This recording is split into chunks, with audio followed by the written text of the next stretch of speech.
ফতুল্লা মাঠটা দেখে আসলাম, আমি খুব আমার কান্না পাচ্ছিল যে আমাদের শাহরিয়ার নাফিস অস্ট্রেলিয়ার সাথে সেঞ্চুরি করেছিল, সেই মাঠটার অবস্থা অত্যন্ত করুণ। তারপরে এই জিসানদের মতো প্লেয়াররা যখন এখান থেকে উঠে আসে বা রনি তালুকদার মতো প্লেয়ার এখানে উঠে আসে, এটা বলবো অনেকটা ভাগ্যের ব্যাপার। হৃদয়ের কাছের একটা জায়গা যেখান থেকে শুধু আমার নিজের সম্পৃক্ততা ছিল না, নারায়ণগঞ্জ ছিল আমাদের একটা অন্যতম একটা আইডিওলজিক্যাল জায়গা ছিল। কেননা এখান থেকে আমি একসময় যখন ফুটবল খেলতাম তখন চুন্নু ভাই, নিয়ামত ভাই, এমিলি ভাই, এদের মতো বড় বড় ফুটবলাররা আসতো এখান থেকে। পরবর্তীতে আমাদের বন্ধু গাউস, জাকিররা আসলো। ক্রিকেটের ইতিহাস এখানে অনেক বড়। এখানে কবির ভাই থেকে শুরু করে আমরা যখন ক্রিকেট খেলা শিখছিলাম তখন আমাদের ব্যাটসম্যান ছিল, যদিও একটু বয়সে বড় ছিল, শঙ্কর ভাই, মিজান ভাই, ডালিম ভাই, টিপু ভাই। তো তাদের সাথে একসাথে এবং তৎকালীন কোচ ছিল এখানে দুলু আফেন্দি ভাই। তখন তাদের সাথে ক্রিকেটের একটা বড় সম্পর্ক তৈরি হলো আমাদের নারায়ণগঞ্জের সাথে। এবং নারায়ণগঞ্জে তখন যে লিগ হতো, রেইনবো ক্লাব, তারপর রাইফেলস ক্লাব, সব বিভিন্ন ক্লাব, তখন জানেন এই লিগের খবরগুলো খবরের কাগজে প্রতিদিন আসতো। তো নারায়ণগঞ্জের ক্রিকেট লিগ তখন অনেক বড় ছিল। তারপরে কিন্তু বড় যে রেভলিউশনটা আসলো, অবশ্যই আমি সকলকে কৃতিত্ব দেবো, তার সাথে একজনের নাম আমাকে বলতেই হয়। এখানে আমার সামনে বসে আছে জলিশ ভাই, এবং এই জলিশ ভাইয়ের যে কেন এই কথাটা কেন বললাম, এত কিছু মানে আমাদের জেনারেশনটা নারায়ণগঞ্জ ছিল একটা অন্যতম পারফর্মিং সিটি, পারফর্মিং শহর। আজকে যখন এখানে আসার পরে যখন দেখলাম যে ক্রিকেটের যে পপুলারিটি এখানে, ক্রিকেটের যে চাহিদা এখানে, এই আজকের এই ভাদ্র মাসের রোদে দেখেন কত মানুষ আপনারা এসছেন আজকের এই অনুষ্ঠানে ক্রিকেটকে ফলো করে। আর আস্তে আস্তে যখন আমরা ফতুল্লা মাঠটা দেখে আসলাম, আমি খুব আমার কান্না পাচ্ছিল যে এই মাঠে এখানে আমাদের শাহরিয়ার নাফিস অস্ট্রেলিয়ার সাথে সেঞ্চুরি করেছিল, আন্ডার-19 ওয়ার্ল্ড কাপের সেমিফাইনাল হয়েছিল, এশিয়া কাপের খেলা হয়েছিল। সেই মাঠটার অবস্থা অত্যন্ত করুণ।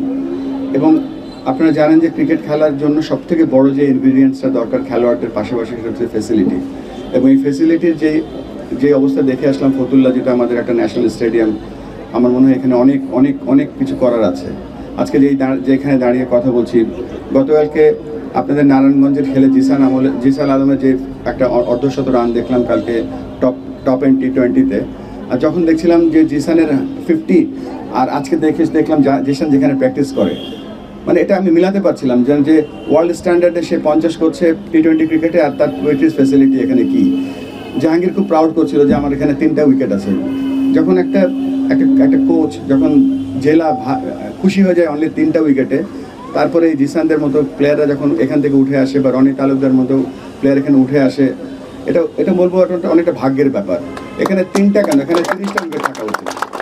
তা আমি কথা দিচ্ছি, এখানে আমার সম্মানিত বাংলাদেশ ক্রিকেট বোর্ডের ভাইস প্রেসিডেন্ট আছেন, প্রথমেই যে কাজটা করবো আমরা কিছু প্র্যাকটিস ফ্যাসিলিটি, যেমন ধরেন যে এই যে এখানে 3টা উইকেট কেন থাকবে, এখানে থাকা উচিত অ্যাটলিস্ট 15টা থেকে 20টা উইকেট। সো সেই চেষ্টা আমরা করবো 1 নম্বরে। 2 নম্বরে আমাদের সম্মানিত জেলা প্রশাসক মহোদয় বলেছেন যে এই মাঠটা তিনি একটা বরাদ্দ রেখেছেন, সেখানে আমরা কিভাবে এই মাঠটা একটা 12 মাস, দেখেন আজকে কিন্তু ক্রিকেট খেলা হতো আমাদের সময়, আমরা অক্টোবর থেকে শুরু করে মার্চের মধ্যে, ফেব্রুয়ারির মধ্যে খেলা শেষ হয়ে যেত। এখন 12 মাস ক্রিকেট খেলা হয়, এবং 12 মাস ক্রিকেট খেলার জন্য মাঠটা যেন উপযোগী থাকে সেই চেষ্টা আমরা করব। এবং এই রিপোর্টটা আমরা আমাদের যে cricket grounds and facility department আছে সেখানে আমরা গিয়ে বলবো। তবে আমাদের প্রধান যে লক্ষ্য হচ্ছে সেটা হচ্ছে আপনাদেরকে ফ্যাসিলিটি ডেভেলপমেন্ট করা। আমি আস্তে আস্তে ভাবছিলাম যে নারায়ণগঞ্জে যে ক্রিকেট প্লেয়ার হবে, ক্রিকেট প্লেয়ার হওয়ার জন্য 2টো এলিমেন্ট খুব বেশি দরকার। 1 নম্বরে সেটা হচ্ছে কোচিং ফ্যাসিলিটি। কোচিং ফ্যাসিলিটির জন্য এখানে প্রধান দরকার হচ্ছে অ্যাটলিস্ট প্রত্যেকটা স্কুলে একটা করে লেভেল 1 কোচ। আপনার যে জেলা আছে সেই জেলাতে যেন অ্যাটলিস্ট 10টা লেভেল 2 কোচ থাকে। এই জেলার যে হেড কোচ থাকবে অ্যাটলিস্ট সে যেন লেভেল 3 কোচ হয়। সো এই কাজটা করার জন্য কিন্তু you cannot blame this to আমাদের যে ক্রিকেট যারা চালায় তাদেরকে না, আপনারা এই ব্লেমটা দেবেন আমাদেরকে যারা বাংলাদেশ ক্রিকেট চালায়।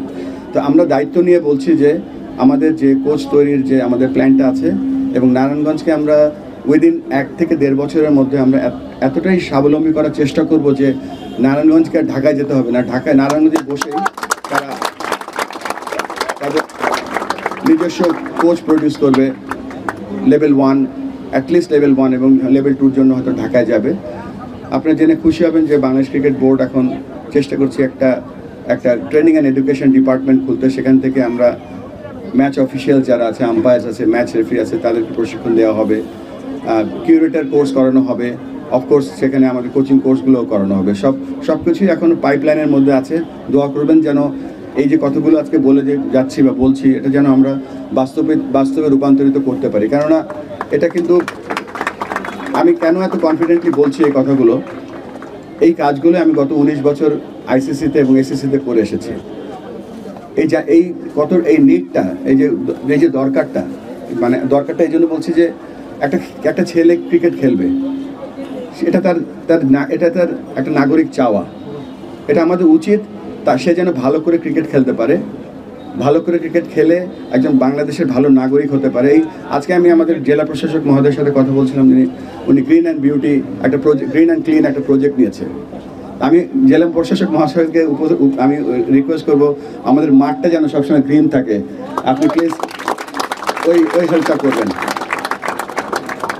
আমি ওনার গল্প শুনছিলাম যে উনি এত সুন্দর সুন্দর প্রজেক্ট হাতে নিয়েছে। দেখেন আমাদের দেশে কিন্তু এই যে আমরা শুধু ক্রিকেট কিন্তু একটা জীবনের একটা ছোট্ট অংশ, কিন্তু আমরা চাই যেন আমরা আপনার এক একটা করে আগামী দিনে কিন্তু বলে সাকিব বলেন, তামিম বলেন, সমস্ত ভবিষ্যতের ক্রিকেটাররা কিন্তু এখানে বসে আছে। এবং এটা আমাদের কিন্তু দায়িত্ব যে আমরা কীভাবে তাদেরকে আমরা প্রস্ফুটিত করতে পারি। একটা গেল হচ্ছে ফ্যাসিলিটি, আমরা আমাদের সাধ্য মতো আমরা চেষ্টা করবো যে ফ্যাসিলিটি কীভাবে ডেভেলপ করতে পারি। 2 নম্বরে হচ্ছে যে আপনাদের কোচ, আমরা হয়তো প্লেয়ার প্রডিউস করতে পারবো না, আমরা প্লেয়ারদের জন্য পাথওয়ে তৈরি করতে পারবো, বাট কোচ প্রডিউস করার জন্য, আম্পায়ার্স প্রডিউস করার জন্য এবং কিউরেটর প্রডিউস করার জন্য এই দায়িত্বটা বাংলাদেশ ক্রিকেট বোর্ড নিয়ে নিল এবং ইনশাআল্লাহ সেটা করবে। আজকে এখানে আমাদের এই মুহূর্তে কিন্তু বাংলাদেশ ক্রিকেট বোর্ডে আপনারা জানেন যে আমাদের ন্যাশনাল টিম যাবে এশিয়া কাপ খেলতে, মেয়েদের জাতীয় দল যাবে ইন্ডিয়াতে বিশ্বকাপ ক্রিকেট খেলতে, আমাদের টিম এখন আছে অস্ট্রেলিয়াতে, আমাদের আন্ডার-19 যাচ্ছে ইংল্যান্ডে প্রি প্ল্যানেট আমাদের ওয়ার্ল্ড কাপের জন্য। তো এত ব্যস্ততার মাঝে আমাদের ক্রিকেট বোর্ডের অ্যাডমিনিস্ট্রেশন অনেক কাজ হচ্ছে। আজকে এখানে আসার অন্যতম একটা কারণ হচ্ছে যে আমরা জানি আপনারা নারায়ণগঞ্জে কতগুলো প্লেয়ার প্রিমিয়ার খেলছে, কতগুলো প্লেয়ার এখানে সম্ভাবনাময় আছে হয়তো ভবিষ্যতে বাংলাদেশ আন্ডার-19 বা জাতীয় দলে খেলবে। আমার কাছে আমাদের অফিসে আমাদের কলিগ বিদ্যুৎ, জাহাঙ্গীর, জাকু যখন আমার কাছে গিয়ে বললো যে নারায়ণগঞ্জে যেতে হবে, আমি মনে মনে খুব খুশি হয়ে গেছিলাম যে 2টা কারণে। একটা হচ্ছে বহুদিন নারায়ণগঞ্জে আসি না একটা, আর 2 নম্বরে একটা স্বচক্ষে দেখে আসা যে ঢাকার পাশে একটা এত সম্ভাবনাময় একটা শহর যেখানে নাকি শুধু ক্রিকেটার প্রডিউস করে না, ক্রিকেটের হিস্ট্রি প্রডিউস করে। এবং আমরা আশা করব যেন এটা এই মিনিমাম এই প্রতিশ্রুতিগুলো যেন আমরা বাস্তবায়ন করতে পারি। অবশ্যই আমরা আশা করব আপনারা আমাদের কাছে রেগুলার এটা কীভাবে বাস্তবায়ন করতে পারি সেইটার জন্য আপনারা আমাদের কাছে আসবেন। এবং আমাদের আরেকটা বড় ব্যাপার যেটা হচ্ছে আমাদের এখানে উইমেন্স উইংয়ের চেয়ারম্যান এখানে আছেন নাজমুল আবেদিন ফাহিম ভাই। আমরা চাইবো ছেলেদের ক্রিকেটের সাথে সাথে আপনারা প্লিজ মেয়েদের ক্রিকেটটাও আপনারা সহায়তা করবেন। এবং মেয়েদের ক্রিকেটটা শুধুমাত্র মেয়েরা তো ভবিষ্যতে আমাদের মা হবে, এবং মা যখন জানবে ক্রিকেটের ভ্যালুসটা কত ভালো, সেই মা কিন্তু তার ছেলে এবং মেয়েকে সবসময় ক্রিকেট খেলতে সহায়তা করবে। এর ফলে আমাদের কিন্তু ক্রিকেটের যে পার্টিসিপেশন নাম্বার সবসময় বেড়ে যাবে। আর আবারও আমি বলতে চাই যে আমি কভার করলাম এখানে ground facility, coach development, pathway development, এবং আমরা আরেকটা যেটা চেষ্টা করবো যে আমরা নারায়ণগঞ্জে উইদিন নারায়ণগঞ্জে একটা হাই পারফরমেন্স সেন্টার, হয়তো যখন আমাদের এখন জাহাঙ্গীর বলছিল এখন 3টা উইকেট আছে, যখন এখানে আপনার কাছে যে 8টা 9টা 10টা বা 12টা উইকেট হয়ে যাবে, আমরা চেষ্টা করবো, প্রতিশ্রুতি দিতে পারছি না, একটা ইনডোর যদি কোনোভাবে ব্যবস্থা করতে পারি। এখানে আমাদের জেলা প্রশাসক মহোদয় আছেন, এখানে বিশিষ্ট ব্যবসায়ী মাসুদ ভাই আছেন, এখানে ফাহিম ভাই আছেন, এখানে আমরা যদি একটা ছোটোখাটো কোনো লো কস্ট ইনডোর করতে পারি এবং এই আউটডোর ফ্যাসিলিটিটা যদি ডেভেলপ করতে পারি, খুব অনায়াসেই আমরা একটা হাই পারফরমেন্স সেন্টার এখানে করতে পারবো। তো এই 4টা প্রতিশ্রুতি যেটা হলো, একটা হচ্ছে ফ্যাসিলিটি, একটা হচ্ছে গ্রাউন্ড, একটা হচ্ছে কোচ ডেভেলপমেন্ট, আর একটা হচ্ছে যে হাই পারফরমেন্স সেন্টার, এই 4টা কাজ আমরা সাথে